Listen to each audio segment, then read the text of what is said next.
കണ്ണിമങ്ങ പ്രായത്തിൽ നിന്നെ ഞാൻ കണ്ടപ്പോൾ മാമ്പഴമാകട്ടേന്ന് എൻ്റെ പുന്നാരെ. ഇങ്ങനെ മാമ്പഴം ആകാൻ വേണ്ടിയിട്ടൊന്നും കാത്തിരിക്കാനുള്ള നേരം ഉണ്ടായിട്ടില്ല.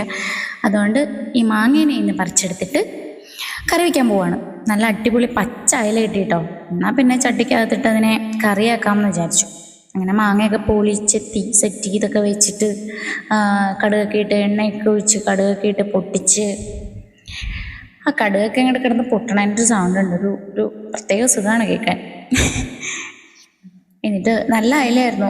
ഇന്ന് വരുന്ന വഴിക്ക് കടയിൽ കയറിയപ്പോഴത്തേക്ക് നല്ല അയല. എന്നാൽ പിന്നെ അത് വാങ്ങാമെന്ന് വിചാരിച്ചു. പിന്നെ മാങ്ങ കട്ടതാണ്. വരുന്ന വഴിക്കൊരു വീടിൻ്റെ മുന്നിൽ നിൽക്കണുണ്ടോ, അപ്പോൾ അവിടെ ആരെയും കണ്ടില്ല. എന്നാൽ പിന്നെ നല്ല കുറേ നിൽക്കുന്നുണ്ട്. ഞാൻ ഒരെണ്ണം മാത്രമേ പറിച്ചിട്ടുള്ളൂ കേട്ടോ. ആ ഒരെണ്ണം എടുത്തിട്ട് ഒരു വല്ലാത്ത ആഗ്രഹം തോന്നി. പിന്നെ അയലേൻ്റെ കൂടെ ഇട്ട് കറി വയ്ക്കാമല്ലോ എന്ന് വിചാരിച്ചിട്ട് എടുത്തിട്ട് വന്നതാണ്. പിന്നെ നല്ല സവാളയാണ് ഞാൻ എടുത്തിട്ടുള്ളത്. സവാളയും ഇഞ്ചി വെളുത്തുള്ളിയൊക്കെ ഇട്ട് നന്നായിട്ട് എണ്ണയിൽ വഴറ്റി കുറച്ച് സമയം എടുത്ത് വഴറ്റി സെറ്റ് ചെയ്തിട്ട് അതിനുള്ളിലേക്ക് കുറച്ച് ഉപ്പ്,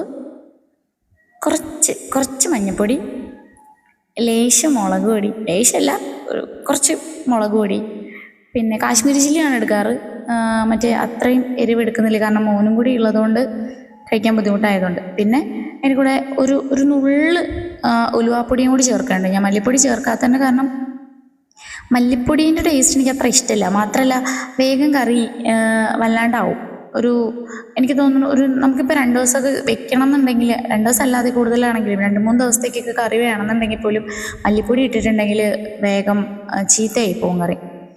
എന്നാലും എനിക്ക് മല്ലിപ്പൊടിയുടെ ടേസ്റ്റ് അത്ര ഇഷ്ടമില്ല കേട്ടോ. അതാണ് മെയിനായിട്ടുള്ള കാരണം, വേറെ ഒന്നുമില്ല. ഡയലോഗ് അടിക്കുന്നതുള്ളൂ. പിന്നെ അതൊന്ന് തിളച്ചൊക്കെ വരുമ്പോഴത്തേക്കാണ് ഈ മാങ്ങയും കൂടി അതിൻ്റെ കൂടി ഇട്ട് കൊടുത്തിട്ട് മാങ്ങയും കൂടെ കിടന്ന് തിളയ്ക്കുമ്പോൾ ഒരു സുഖമില്ലേ, ആ പുളിയെല്ലാം അങ്ങോട്ട് ഇറങ്ങും. അത്ര പുളി ഉണ്ടായില്ലേ സത്യത്തിൽ. കുറച്ച് വിളഞ്ഞ മാങ്ങയത്. അതിൻ്റെ കൂട്ടത്തിൽ ഞാൻ കുറച്ച് തേങ്ങാപ്പാലും കൂടി ആഡ് ചെയ്യുന്നുണ്ട്. തേങ്ങാപ്പാൽ മാത്രമല്ല, നന്നായിട്ട് തിളച്ച് വരുമ്പോൾ ഞാൻ അതിൻ്റെ അകത്തേക്ക് 2 കുടംപുളിയും കൂടി ആഡ് ചെയ്യുന്നുണ്ട്. കാരണം പുളി അത്രയ്ക്കില്ലായിരുന്നു. നന്നായിട്ട് കുറച്ച് അത്യാവശ്യം നന്നായിട്ട് വിളഞ്ഞിട്ടുണ്ടായിരുന്നു മാങ്ങ. എനിക്ക് തോന്നുന്നു 2 ദിവസം കൂടി കഴിഞ്ഞിരുന്നത് പഴുത്തേനെ. പഴുക്കാൻ വേണ്ടിയിട്ട് വിട്ട് കളയാൻ പറ്റില്ലല്ലോ, എനിക്ക് മീൻകറി വെക്കാനുള്ളതല്ലേ. അപ്പോൾ പിന്നെ മീനും കൂടിയൊക്കെ ഇട്ട് കറിവേപ്പിലേക്ക് ഇട്ട് അതൊന്ന് അടച്ച് വെച്ച് കഴിയുമ്പോഴത്തേക്കും നന്നായി തിളയ്ക്കും. കുറച്ച് കഴിഞ്ഞിട്ട് നോക്കുമ്പോഴത്തേക്കും നന്നായി തിളച്ചിട്ടുണ്ട്, നല്ല സെറ്റായി വരുന്നുണ്ട്.